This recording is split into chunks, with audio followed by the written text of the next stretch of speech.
Do you sometimes wonder whether you're finding the right balance between your financial future and today? Are you missing out on things you could be doing now because you're worried about having enough in the future? We find that many people are better off than they think.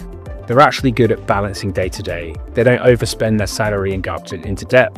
They find that balance. But finding the balance between now and something in the long run is really hard. Firstly, you need to understand what you care about the most.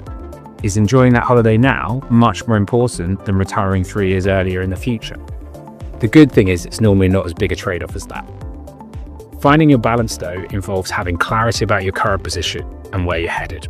Once you have that, all of those micro decisions you make day to day become a little bit easier, and some of that underlying concern that you might be getting the balance wrong can drift away and be really empowering. Maybe now's the time to take the balance check and understand where you are.